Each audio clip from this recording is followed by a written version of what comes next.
வணக்கம் மக்களே! நம்ம சேனல்ல தொடர்ந்து ரிவ்யூஸ் தாங்க பார்த்துக்கிட்டு இருக்கோம். அந்த வகையில இப்ப நம்ம எத பத்தின ரிவ்யூ பார்க்க போறோம் அப்படின்னா, நம்ம கார்த்தி கதையில ஏப்ரல் 23 என்ன நடக்க போகுது அப்படிங்கிறத பத்தி தாங்க இந்த வீடியோல பார்க்க போறோம். ஸோ மறக்காம இந்த வீடியோக்கு லைக் பண்ணிக்கோங்க. நம்ம சேனலை சப்ஸ்கிரைப் பண்ணிட்டு பக்கத்துல உள்ள பெல் ஐகானையும் கிளிக் பண்ணி ஆல்னு செட் பண்ணிக்கோங்க. அப்பதாங்க அடுத்தடுத்து வீடியோ போடும் பொழுது உங்களுக்கு நோட்டிஃபிகேஷன் வரும் பார்க்கலாம். சரி வாங்க வீடியோவில் என்ன நடந்துச்சு அப்படிங்கிறத பற்றி நம்ம இன்னைக்கு பார்க்கலாம். நம்ம மாயா இருக்காங்கல்ல, அவங்க ரேவதியோட ஜூஸில் ஏதோ மயக்க மருந்து கலந்து கொடுத்துட்றாங்க. இதனால ரேவதி மயக்கம் போட்டுடுறாங்க. அப்போ ரேவதியோட ட்ரெஸ் எல்லாம் சேஞ்ச் ஆகியிருக்கிறத பார்த்துட்டு ரேவதி அதிர்ச்சி ஆகுறாங்க. காலையில் கார்த்திகிட்ட வந்துட்டு, ஏ டிரைவர் ராஜா, நீ தானே இதை பண்ணது அப்படின்னு கேட்க கார்த்தி சொல்கிறாரு, என்ன ரேவதி கேட்குற? ரேவதி சொல்கிறாங்க, இந்த மாதிரி எனக்கு வந்துட்டு ஏதோ மருந்து கலந்து கொடுத்து என்னை மயக்கமடைய வச்சிட்டியல்ல. அதுக்கு கார்த்தி சொல்கிறாரு, இங்கே பாருங்க, அப்படிப்பட்ட காரியம்லாம் நான் ஒன்றும் பண்ணலை. அதுக்கு ரேவதி சொல்கிறாங்க, போதும் நிறுத்து. இதே மாதிரி நீ நிறைய ஃப்ராடு வேலை பண்ணியிருக்க. உன்னை போய் நம்பி இவ்வளோ தூரம் வந்தேன் பாரு, என்ன சொல்லணும் அப்படின்னு சொல்லிட்டு பேசுகிறாங்க.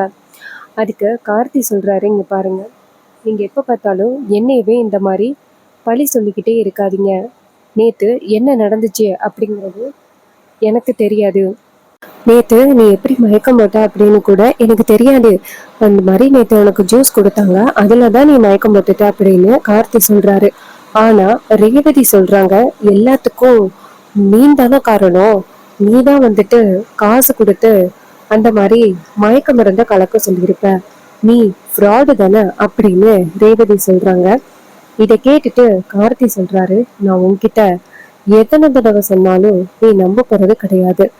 நான் உனக்கு ப்ரூஃப் பண்றேன் அப்படின்னு கார்த்தி சொல்றாரு. ரேவதி சொல்றாங்க, உன்னால கண்டிப்பா ப்ரூஃப் பண்ண முடியாது, ஏன்னா நீ சரியான கேடி அப்படின்னு சொன்னதோட கார்த்தி கோவமா வெளியில வராரு. அப்பதான் அங்க மேனேஜர் இருக்காங்க.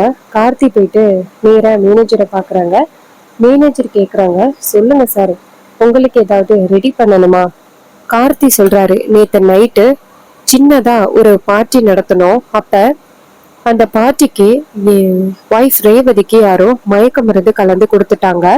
அது யாரு அப்படிங்கிறத எனக்கு தெரிஞ்சுக்கணும். இது கேட்டதோட அவர் சொல்றாரு, சார், இந்த மாதிரி எல்லாம் இந்த ரெசார்ட்ல நடக்காது சார். கார்த்தி சொல்றாரு, இங்க பாருங்க, எனக்கு இப்ப தெரிஞ்சே ஆகணும். உடனே அவர் சொல்றாரு, சார், அந்த மாதிரி எல்லாம் இங்க யாரும் இல்ல சார். உடனே கார்த்தி கேக்குறாரு, இங்க பாருங்க, இங்க சிசிடிவி ஃபுட்டேஜ் எல்லாம் இருக்குன்னு தெரியும், அதை காமிங்க அப்படின்னு சொன்னதோட அவரும் சரிங்க சார் அப்படின்னு சிசிடிவியை காமிக்கிறாங்க. அப்பதான் அந்த ஃபுட்டேஜ்ல மாயா வந்துட்டு ரேவதிக்கு கொடுக்க வேண்டிய ஜூஸ்ல மருந்து கலக்கிறத நம்ம கார்த்தி பாக்குறாரு. பார்த்ததோட நேரா மேனேஜர் கிட்ட, பாத்தீங்களா, இந்த லேடி தான் நம்ம என் ஒய்ஃபுக்கு என்னமோ கலந்து கொடுத்துருக்காங்க. இதை கேட்டதோட அவர் சொல்றாரு, சார், இந்த லேடி யாருன்னு தெரியலையே. அப்பதான் கார்த்திக் கரெக்டா பாக்குறாரு. பார்த்ததோட இவங்க யாருன்னு எனக்கு தெரியும் அப்படின்னு சொல்லிட்டு கார்த்தி இந்த பக்கமா வராரு. அப்ப கார்த்தி நினைக்கிறாரு, இந்த விஷயத்த பத்தி நம்ம ரேவதி கிட்ட சொல்லுவோமா வேண்டாமா? ரேவதி கிட்ட சொன்னா கண்டிப்பா நம்ப போறது கிடையாது, நம்மளதான் பேசுவா. சரி பாத்துக்கலாம் அப்படின்ட்டு கார்த்திக் இருந்து போறாரு ரூமுக்கு. அப்ப ரேவதி கேக்குறாங்க, என்ன உன் மேல எந்த தப்பும் இல்ல அப்படின்னு ப்ரூஃப் பண்றேன்னு சொன்ன, கடைசியில என்ன ஆச்சு?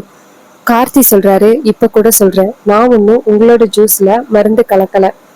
ரேவதி சொல்றாங்க, போதும், உன் பேச்சு எல்லாத்தையும் நம்பி நான் ஏமாந்தது போதும் அப்படின்ட்டு கோவமா ரேவதி வெளியில போறாங்க. கார்த்தி நினைக்கிறாரு, கண்டிப்பா அந்த மாயாவால ரேவதிக்கு ஆபத்து இருக்கு, நம்ம சீக்கிரம் வீட்டுக்கு போகணும் அப்படின்னு கார்த்தி நினைக்கிறாரு. மகேஷ் பத்தின உண்மை சாமுண்டீஸ்வரிக்கு தெரியும். இதனால கார்த்தி நேரா சாமுண்டீஸ்வரி கிட்ட விஷயத்த சொல்லுவோமா நினைக்க. ஆனா இப்போதைக்கு சொன்னா சாமுண்டீஸ்வரி பயப்படுவாங்க. அவசரப்பட்டு வேற ஏதாவது முடிவு எடுக்கிறதுக்கு கூட வாய்ப்பு இருக்கு. அதனால கார்த்தி அமைதியா இருக்காரு. அதே நேரம் நம்ம ரேவதி வந்துட்டு கார்த்தி மேல பயங்கர கோவத்துல இருக்காங்க. அதே மாதிரி அந்த ஹனிமூனும் முடியுது. ரேவதி நேரா திவ்யா கிட்ட, திவ்யா, இதுக்கப்புறம் நான் உன்னை எப்ப பாப்பணும்? திவ்யா சொல்றாங்க, இங்க பாருடி, நீ ஒரு கால் பண்ணியன்னா இதே மாதிரி மறுபடியும் ஏதாவது ட்ரிப் ரெடி பண்ணலாம், நீ கவலைப்படாத. இது கேட்டதோட ரேவதியும் சரிடி அப்படின்னு சொல்றாங்க. அப்புறமா ரேவதி கார்த்தி வீட்டுக்கு கிளம்புறாங்க. மாயா இத்தனை நாள் இருந்தும் ரேவதி கார்த்தியை பிரிக்க முடியலையே அப்படின்னு டென்ஷன்ல இருக்காங்க. கார்த்தியும் ரேவதியும் சேர்ந்து வீட்டுக்கு போறாங்க. அங்க போனதோட சாமுண்டீஸ்வரி கார்த்தியையும் ரேவதியும் வரவேற்கிறாங்க. வாங்க ரெண்டு பேரும் அப்படின்னு. ரெண்டு பேரும் வீட்டுக்குள்ள வந்ததோட சாமுண்டீஸ்வரி ரேவதியை பார்த்து, ரேவதி, உன் ஃப்ரெண்டு திவ்யா நிறைய போட்டோஸ் அனுப்பியிருந்தா, நீ அங்க எந்த அளவுக்கு என்ஜாய் பண்ண அப்படிங்கிற போட்டோஸ் எல்லாத்தையும் அனுப்பியிருந்தா, எனக்கு பார்க்கவே ரொம்ப சந்தோஷமா இருந்துச்சு. எங்க நீ இந்த கல்யாணத்தையே வேண்டாம் வெறுத்துருவ அப்படின்னு நினைச்சேன். பரவாயில்ல, நீ வந்துட்டு புத்திசாலி, கிடைச்ச லைஃப சந்தோஷமா வாழ ஆரம்பிச்சிட்ட அப்படின்னு சொன்னதோட ரேவதி சொல்றாங்க, அம்மா நீங்க தான் அப்படி நினைச்சுக்கிட்டு இருக்கீங்க, எனக்கு கொஞ்சம் கூட இந்த லைஃப்ல விருப்பமே இல்லை. அப்பதான் ரோஹிணி கேக்குறாங்க, என்ன ரேவதி சொல்ற, நீ தானே கார்த்திக் கூட அந்த டிரைவர் ராஜா கூட நின்னு போட்டோஸ் எல்லாம் எடுத்து அனுப்புன, என்ன உனக்கு விருப்பம் இல்லைன்னு சொல்ற? அப்ப ரேவதி சொல்றாங்க, அது எல்லாமே என்னோட ஃப்ரெண்ட் திவ்யாவுக்காக தான் நடிச்சேன். ஏன்னா நான் அவகிட்ட காலேஜ்ல லவ் பண்ணி கல்யாணம் பண்ணுவேன் அப்படின்னு சொல்லியிருந்தேன். ஒருவேளை நான் மட்டும் லவ் பண்ணி கல்யாணம் பண்ணாம இந்த மாதிரி அம்மா வந்து வலுக்கட்டாயமா கல்யாணம் பண்ணி வச்சாங்க அப்படின்னு அவளுக்கு தெரிஞ்சிச்சுன்னா என்ன ரொம்ப கேவலமா நினைப்பா. அவளை எப்படி நான் சமாளிக்கிறதுன்னு தெரியாம தான் நான் அப்படி சொன்னேன். இதை கேட்டதோட ரோகிணி சொல்றாங்க, நீ போட்டோ அனுப்புனதை பார்த்துட்டு உனக்கு அந்த பையனை பிடிச்சிருக்கு, நீ பழைய விஷயங்கள் எல்லாத்தையுமே மறந்துட்டு அந்த பையன் கூட வாழ ஆரம்பிச்சிட்டேன்னு நினைச்சிட்டோம். அப்ப ரேவதி சொல்றாங்க, இவன் பண்ண தப்ப நான் இப்ப மறக்கிற மாதிரியா வச்சிருக்கான். என் வாழ்க்கையில நான் என்னைக்குமே மறக்கவே முடியாத துரோகத்தை இவ பண்ணிருக்கான். இவனை நான் எப்படி ரோஹிணி மன்னிப்பேன் அப்படின்ட்டு சொல்லிக்கிட்டு இருக்கும் பொழுது சாமுண்டீஸ்வரி சொல்றாங்க, என்ன ரேவதி இப்படி பேசுற? ரேவதி சொல்றாங்க, அம்மா என்ன நினைச்சுக்கிட்டு இருக்கீங்க, ஒரு 4 நாள் என்னை இவன் கூட அனுப்புனா நான் எல்லாத்தையுமே மறந்துடுவேன் அப்படின்னு நினைக்கிறீங்களா? நான் கண்டிப்பா என்னைக்குமே இவன் பண்ண துரோகத்தை மறக்கவே மாட்டேன். நான் எந்த அளவுக்கு உடைஞ்சு போயிருக்கேன் அப்படிங்கிறது உங்களுக்கு தெரியாது அப்படின்னு சொல்லிட்டு ரேவதி கோவமா போறாங்க. சோ இத பார்த்ததோட சாமுண்டீஸ்வரி கவலைப்படுறாங்க. சாமுண்டீஸ்வரி கார்த்தியை பார்த்து, இங்க பாருங்க ராஜா, என் பொண்ணு இப்போதைக்கு கோபத்துல இருக்கா, அதனால இப்படி பேசுறா. கண்டிப்பா ஒரு நாள் உங்களோட நல்ல மனசு அவளுக்கு புரிய வரும். அப்ப கார்த்தி சொல்றாரு, பரவாயில்ல மேடம், ரேவதி தானே, இதுல என்ன இருக்கு? சாமுண்டீஸ்வரி சொல்றாங்க, இந்த அளவுக்கு பெருந்தன்மை யாருக்கு வரும்? இந்த அளவுக்கு என் பொண்ணு உங்களை ரொம்ப மோசமா பேசியும் பரவாயில்லன்னு சொல்றீங்க. கார்த்தி சொல்றாரு, சரிங்க மேடம் அப்படின்னு சொல்ல சாமுண்டீஸ்வரி சொல்றாங்க, சரிங்க மாப்பிள்ள, 4 days வெளியில போயிட்டு வந்திருக்கீங்க, ரொம்ப டயர்டா இருப்பீங்க, போயிட்டு ரெஸ்ட் எடுங்க. கார்த்தியும் சரி அப்படின்னு சொல்லிட்டு நேரா ரூமுக்கு போறாரு.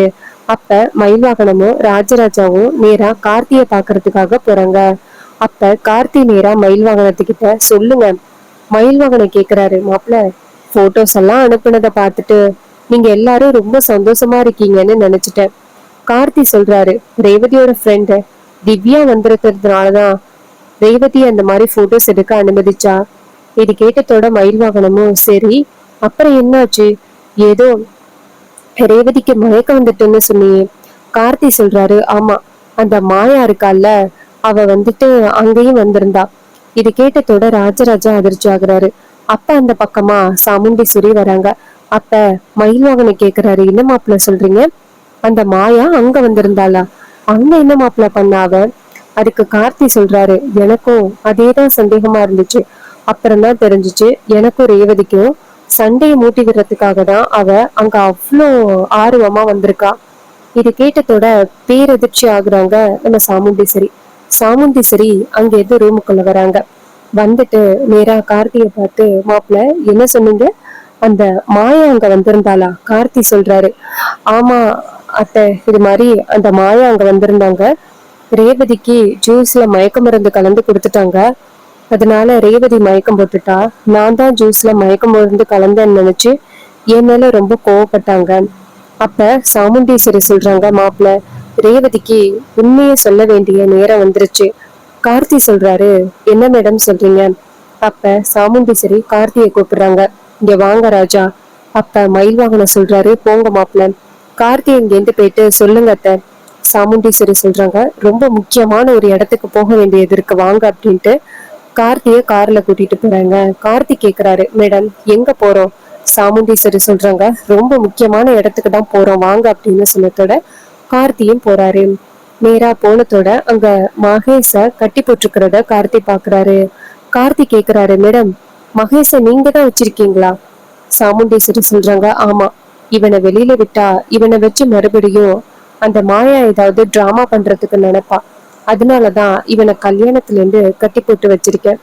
அப்ப கார்த்தி சொல்றாரு, மேடம் என்ன மேடம், இவங்களை மட்டும் ரிலீஸ் பண்ணியிருந்தா நான் ரேவதி கிட்ட உண்மையை சொல்லியிருப்பேன்னு சாமுண்டீஸ்வரி சொல்றாங்க. இங்க பாருங்க மாப்பிள்ள, இதுக்கு வெளியில இருக்கிற வரைக்கும் நமக்கு பிரச்சனை தான். இதுகளை கொண்டு போய் நான் போலீஸ் ஸ்டேஷன்ல ஒப்படைக்க போறேன். இது கேட்டதோட கார்த்தி சொல்றாரு, சரிங்க மேடம் அப்படின்னு. இன்னொரு பக்கம் நம்ம கார்த்தி சொல்றாரு, ரேவதி மேடம் இதை நம்புவாங்களா? அதுக்கு சாமுண்டீஸ்வரி சொல்றாங்க, அவ நம்புவா கண்டிப்பா அப்படின்னு சொல்லிட்டு நேரா மகேஷ பார்த்து, இனிமே உனக்கு பாவம் புண்ணியம்லாம் கிடையாதுடா. என் பொண்ணோட வாழ்க்கையை கெடுக்கிறதுக்கு அந்த மாயாவோட சேர்ந்து என்னெல்லாம் பிளான் பண்ண. இனிமே உன் வாழ்க்கை ஜெயில்ல தான். அப்ப மகேஷ் சொல்றாரு, மேடம் என்ன மன்னிச்சிருங்க மேடம். மாயா வந்துட்டு இந்த மாதிரி பணத்தோட வாழலாம், பணக்காரையா வாழலாம் அப்படின்னு சொன்னதுனாலதான் நான் சரின்னு சொன்னேன். மற்றபடி எனக்கு இந்த பணத்துல கொஞ்சம் கூட விருப்பமே இல்லை. எனக்கு வந்துட்டு மாயா கூட ஹாப்பியா இருக்கணும். அதனால வேற எங்கேயாவது ஒரு ஊருக்கு போயிட்டு ஹாப்பியா இருக்கலாம் அப்படின்னு மாயா கிட்ட சொன்னேன். ஆனா மாயா தான் எனக்கு சொத்து வேணும், எனக்கு பணம் வேணும் அப்படின்னு சொன்னா. அதனாலதான் இத்தனை நான் மாயா சொன்னதை கேட்டேன். இதுக்கு மேலேயும் மாயா சொல்றதை கேட்டா என் லைஃப் நாசமா போயிரும் அப்படிங்கறது தெரிஞ்சு போச்சு. அதனால மேடம் என்னை நீங்க விட்டுருங்க. நான் அந்த மாயா கூட கூட வாழல, நான் எங்கேயாவது போயிடுறேன் அப்படின்னு சொன்னதோட சாமுண்டீஸ்வரி சொல்றாங்க, இங்க பாரு, நீ போலீஸ்ல வந்துட்டு மாயா என்னெல்லாம் பண்ணாலோ அதை சொல்லணும். இதை கேட்டதோட மகேஷும் நான் கண்டிப்பா சொல்றேன் மேடம் அப்படின்னு சொன்னதோட சாமுண்டீஸ்வரி மகேஷ கூப்பிட்டுக்கிட்டு போலீஸ் ஸ்டேஷன் போறாங்க. அங்க போனதோட போலீஸ் கிட்ட நம்ம சாமுண்டீஸ்வரி மகேஷ ஒப்படைக்கிறாங்க. போலீஸ் சாமுண்டீஸ்வரிய பார்த்து, மேடம் இவன் அந்த மகேஷ் தானே அன்னைக்கு மாயா மகேஷ காணும்னு தேடி வந்தாளே? சாமுண்டீஸ்வரி சொல்றாங்க, ஆமா இவன் தான், உண்மையை சொல்லுடா. அப்ப மகேஷ் நேரா போலீஸ பார்த்து, சார் இது மாதிரி இந்த சாமுண்டீஸ்வரி மேடம் பணக்காரவங்க அப்படின்னு தெரிஞ்சு அவங்களோட பொண்ணை ஏமாத்தி நான் கல்யாணம் பண்றதுக்காக ட்ரை பண்ணேன். இது மாதிரி மாயாவுக்கும் எனக்கும் தொடர்பு இருந்துச்சு. ஆனா அந்த விஷயத்த பத்தி ரேவதிக்கு தெரியாது. இதை கேட்டதோட போலீஸ் சொல்றாங்க, சரி நான் இப்பயே மாயாவுக்கு ஃபோன் பண்றேன், நீ இரு அப்படின்னு சொன்னதோட சாமுண்டீஸ்வரி சொல்றாங்க, ஆமா சார் ஃபர்ஸ்ட் அவளுக்கு ஃபோன் பண்ணுங்க, அவ தான் 1 நம்பர் கேடி அப்படின்னு சொன்னதோட அவரு நேரா மாயாவுக்கு ஃபோன் பண்றாங்க.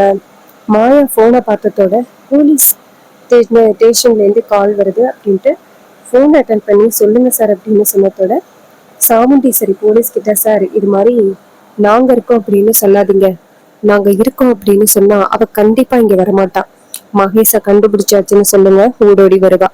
இது கேட்டு போலீஸும் சரி அப்படின்னு சொல்லிட்டு நேரா மாயா கிட்ட, மாயா மேடம் மகேஷ காணும் அப்படின்னு சொல்லிட்டு கம்ப்ளைண்ட் கொடுத்துருந்தீங்கல்ல, இது மாதிரி அவரை நாங்க கண்டுபிடிச்சிட்டோம், இப்ப ஸ்டேஷன்ல தான் இருக்காரு, வாங்க வந்து கூட்டிட்டு போங்க. மாயாவோ உடனே வரேன் அப்படின்னு சொல்லிட்டு, அப்பாடா எப்படியோ மகேஷ கண்டுபிடிச்சிட்டாங்க, இனிமே ரேவதியை என் வழிக்கு ஈஸியா கொண்டுட்டு வந்துடலாம் அப்படின்ட்டு மாயா என்ன பண்றாங்கன்னா ஸ்டேஷனுக்கு ஓடி வராங்க. ஸ்டேஷனுக்கு வந்து பாக்குறாங்க மகேஷ. மகேஷ் எப்படி இருக்க? மகேஷ் நேரா மாயாவை பார்த்து மாயா அப்படின்னு சொல்ல, அப்பதான் சாமுண்டீஸ்வரி அந்த இடத்துக்கு வந்துட்டு, என்ன பல நாள் இருந்து இன்னைக்கு உங்க லவ்வர்ஸ் மீட் பண்ணிக்கிறீங்களா?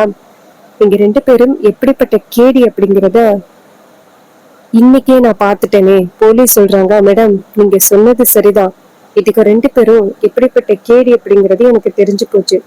இது கேட்டதோட மாயா சொல்றாங்க, சார் இந்த பொம்பளை தான் சார் மகேஷ கடத்தினது. மகேஷ் சொல்லு மகேஷ்.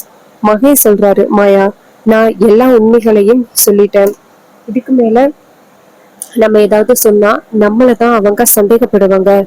மாயா, இதுக்கு மேலேயும் நீ போய் சொல்லாத. அவங்க கருணை அடிப்படையில நம்மளை விடுறேன்னு சொல்றாங்க. இதுக்கு மேலேயும் நீ பொய் சொல்லாத மாயா. மாயா சொல்றாங்க, டேய் முட்டாள், உன்னை வச்சுக்கிட்டு ஒரு பொய் கூட சொல்ல முடியாது போலயே. இப்படி என்னை எவ்வளவு பெரிய பிரச்சனையில மாட்டி விட்டுட்டேன். அதுக்கு மகேஷ் சொல்றாரு, நீதான் என்னை ரொம்ப பெரிய பிரச்சனையில மாட்டி விட்டுட்ட. நிம்மதியா இருந்த உனக்காக என் அண்ணனை கூட காலி பண்ண. இது கேட்டதோட போலீஸ் அதிர்ச்சி ஆகுறாரு. அப்ப மாயா டக்குன்னு மகேஷை பார்த்து, டேய் என்னடா பேசுற, அமைதியா இரு. அதுக்கு மகேஷ் சொல்றாரு, இல்ல மாயா, உன்னாலதானே என் சொந்த அண்ணனையே காலி பண்ண உன் கூட வாழ்றதுக்கு. ஆனா நீ என்ன பணம் பணம்னு இருக்க. இது கேட்டதோட மாயாவுக்கு செம ஷாக்கு.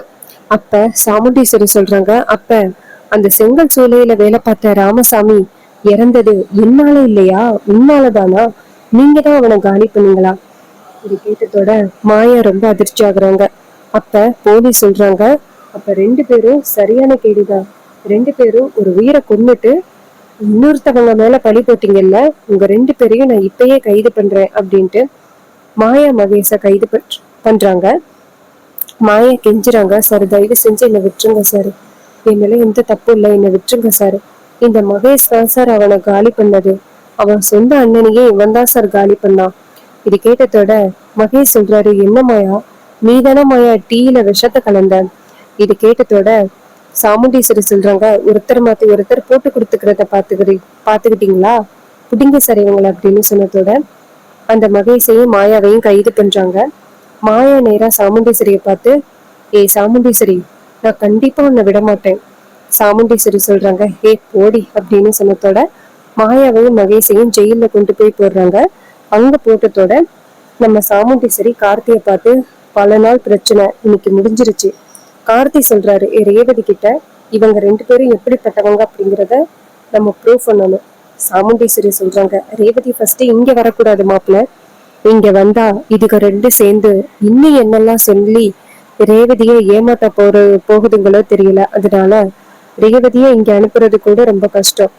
எப்படியாவது நம்ம ரேவதி கிட்ட நம்ம தான் சொல்லி புரிய வைக்கணும் அப்படின்னு சாமுண்டீஸ்வரி சொல்றாங்க. இது கேட்டதோட கார்த்தியும் சரிங்க மேடம் அப்படின்னு சொல்றாங்க. ஸோ இந்த ப்ரெடிக்ஷன் உங்களுக்கு எந்த அளவுக்கு பிடிச்சிருந்துச்சு அப்படின்னு மறக்காம கமெண்ட்ல ஷேர் பண்ணுங்க.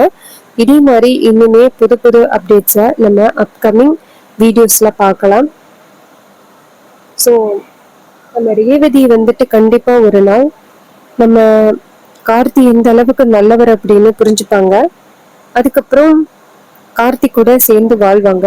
சாமுண்டீஸ்வரிக்கு கார்த்தி யாருங்கிற விஷயம் தெரிஞ்ச பிறகு அவங்க என்ன பண்ண போறாங்க, இது எல்லாமே தான் அப்கமிங் எபிசோடுல ரொம்ப ட்விஸ்ட் அண்ட் டர்ன்ஸா நடக்க போகுது. நம்ம வெயிட் பண்ணி பார்க்கலாம்.